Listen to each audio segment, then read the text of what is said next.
Whether you're trying to quit drinking or not, we all encounter uncomfortable feelings from time to time.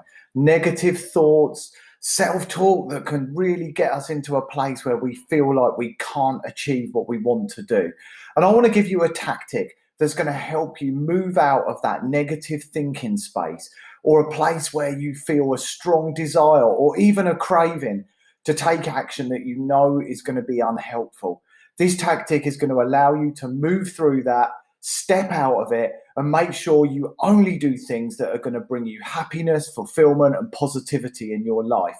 I'm Simon Chapple, the Quit Alcohol Coach, and this tactic is one that I share from my book, How to Quit Alcohol in 50 Days.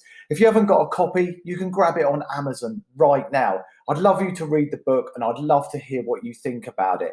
If you've already read the book, leave a comment below. I'd love to know what you thought about it. I read every comment and I reply personally. And if you need more help when it comes to stopping drinking, check out my program. It's a members only stop drinking program with live coaching, tools, tactics, and an amazing sense of community.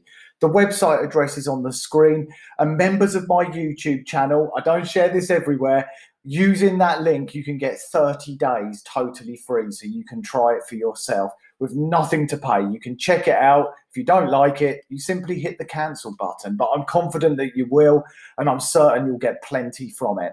Now let's look at this tactic that's really going to help you keep yourself in a positive frame of mind, and it's going to help you get in control when anything negative comes up. And as I say, that can be anything from a craving to negative self-talk or just being in a low mood, you name it. Now, the absolute key in all of this for me was creating a new sense of self-awareness. I started to pay attention to everything that was coming up in my own experience. I used to drink 2 or 3 bottles of red wine every day. I would never stop and think about how I was feeling or where my emotions might be coming from, why I was feeling a particular way. But as I moved through the journey of quitting and looking closer at my own life, I actually did start to do that. I consciously began applying labels to my emotions and my feelings. Initially, I used an emotion wheel like the one that's on the screen right now, but over time, I found it fairly easy just to catch myself, pay attention and place a label on any feeling as it arose within me. By understanding and knowing what feeling is with us at a particular time, it can be fairly easy to work out what we need. For example, if I'm feeling unheard, and initially that might have felt like anger or sadness, but when I look deeper, I feel unheard, then I know that the opposite is feeling connected and communicating with other people, feeling heard.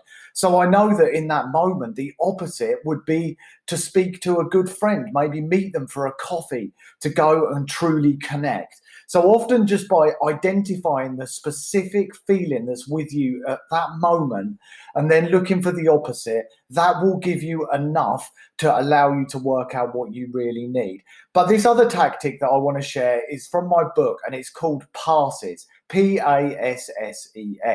And I called it Passes because everything passes.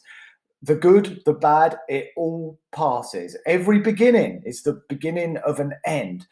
And even negative feelings pass. They always pass. And it's important to remember that. Now, the P in passes stands for pause. When you feel a negative emotion arising in you, or when you experience some kind of negative self-talk, take that opportunity to pause. The worst thing you can do is run along with it, thinking that it's a good idea, or because you've had a thought, you have to act on it. That's not the case. Pause, take stock. Whether it's a craving, whether it's a low mood, a kind of edgy feeling, whatever it might be, just pause in the moment and know that you hold the power of choice. You have the choice and the power to do whatever you want to do in that moment, no matter how hard it feels. So pause and then explore it with a sense of curiosity. What is the feeling? Where do you think it might have come from? Very often it can be things that are symbolic from our past. If you experienced trauma as a child, or you had parents who were highly anxious, angry around you or generally stressed, then there's a good chance you've had some form of emotional neglect. You can check out my other book, How to Heal Your Inner Child, which comes out later this year, and that will help you address everything around that. But for now, just know that you can pause in that moment. You don't need to take action, and you definitely don't need to drink alcohol if that is what the thought is telling you to do. So pause, that's the first thing. And the A stands for acknowledge. In the past, you might have found yourself running away from feelings or drinking just to numb the feelings out. We don't want to feel them. They can feel too painful. So we do everything we can to avoid going near them. But the path to growth, the path to feeling fulfilled and happy, is actually facing into the feelings. So acknowledge that the feeling is with you. If you can get clear on exactly what that feeling is and maybe where it's come from, then you can just acknowledge it. You don't need to do anything more than that, other than give it a simple nod and acknowledge that it's with you in that moment. When we try to resist feelings, when we try to push them away, they expand, they become stronger. There's a phrase that is, what we resist persists. And it's so, so true. When we try to hide our feelings and we try to push them away, we often end up pushing them down within us. We don't fully process them. And then instead of moving through the feeling or moving through the emotion, it can become part of us. We can internalize anger, we can internalize shame or sadness, and we feel it constantly. Over time, we just collect more of this negative energy, and eventually it becomes part of us. We're unable to process the emotion at all, and we just believe that we are sad or we are angry. So simply pause and then acknowledge whatever is with you in that moment. Now, the first S in passes is for slow down and breathe, because it's important not to get washed away in that torrent of emotion, that difficult feeling that's with you in that moment. So by just consciously slowing down and focusing on your breath, you'll be able to give yourself the time to allow whatever's come up to gently pass away. Difficult emotions and feelings are like clouds in the sky. One minute it can be dark and look like there's going to be a huge thunderstorm, but they're constantly moving and eventually they fade away. So by simply slowing things down and breathing, acknowledging, pausing in that moment, you're going to give yourself the time you need to allow it to pass.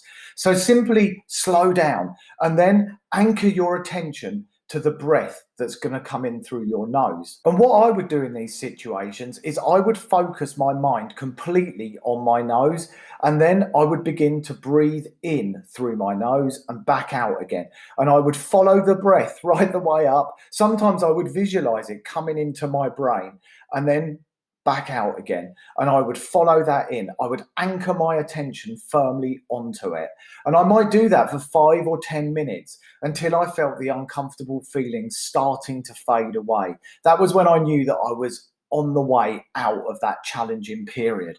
But anchoring myself to my breath, and if my attention was pulled away from my breath, I knew that my nose and my breathing, and particularly the area where the air enters and exits my nose, I knew that that was my anchor, and I knew my attention would need to go back there. So even if a thought came in or I moved my attention away from my breath, I knew this was my anchor, and I knew that I had to pull myself back, and I would keep doing that without judgment, without getting angry with myself. I would simply pull myself right back again. And it worked every single time. The second S in passes is to stay where you are. The worst thing you can do when you've got difficult thoughts, difficult feelings coming up, and possibly cravings to drink or to act out in some other way, is to start acting on it, to start going somewhere. You could potentially do something that's going to derail your sobriety or put you in a difficult position. It's important to stay where you are until you feel the feeling has passed. However, the only caveat is if you found yourself in a location where you feel threatened by your sobriety or you feel uncomfortable in some other way.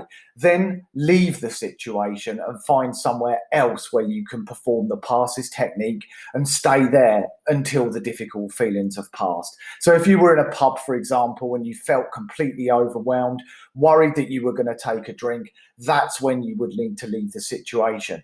But other than that, if difficult feelings are with you, simply stay where you are. Don't head to the shop and buy wine. That's not going to help you.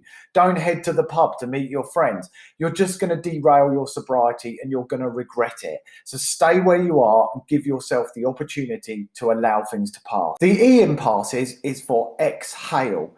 As you start to feel the difficult emotions softening, the challenging feelings starting to fade away, I want you to notice where in your body you were feeling the feeling. Very often for me, it was in my stomach or around my shoulders. Once you've identified that area, and it might take a little bit of time for you to notice, but I'm sure if you pay attention, you'll be able to discover it. Once you've found that area, consciously focus your attention onto it. So let's say it's in your stomach, and then move your attention away from your nose. Remember, your nose was your anchor, your breath was your anchor. And then visualize yourself breathing into the area where you were holding that negativity. Maybe it was your stomach, as I say. And then visualize yourself breathing right into your stomach, breathing in positive energy. And then hold it for a moment once you've breathed in. And it might take you a few times to do this so you feel it. And you might even feel a tingling sensation around the area that you're breathing into. And then exhale right back out of the area where you were holding that negative energy. Exhale the negative energy, the difficult feelings, the challenging emotions, whatever they were, just exhale them back out of yourself from that same area. Do that a few times and then re-anchor yourself to your breath until you feel everything has totally subsided and you can carry on about your day again. And the final S in passes is something that you should do perhaps later in the day, and that is to show yourself the truth, to evaluate exactly what was going on in that situation. Why did you feel the way that you felt? Can you have a look at what it was that came up for you? Was something triggering you? Was it something that was symbolic of your past, something to do with your drinking behavior, some kind of reminder? And do you need to set any boundaries? Do you need to put something in place so that it doesn't happen again? Or maybe it was just an uncomfortable, difficult, low feeling. So take the time to show yourself the truth and also look at your beliefs. Was it any of your beliefs about alcohol or other wider beliefs that you have that were driving the uncomfortable feeling?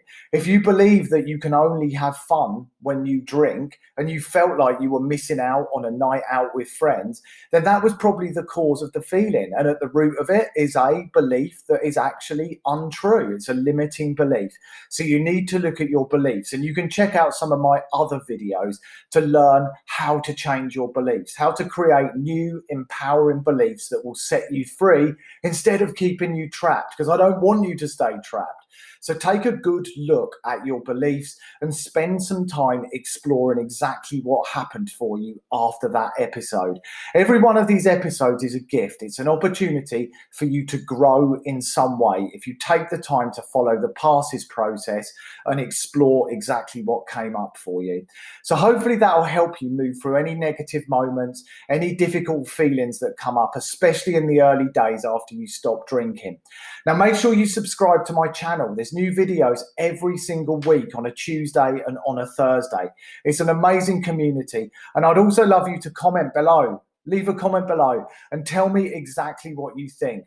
Have you used a similar process to this? What do you do when negative feelings strike? How do you deal with them? Maybe you've got something you can share with the community. Make sure you leave a comment below. I would love to hear what you've got to say.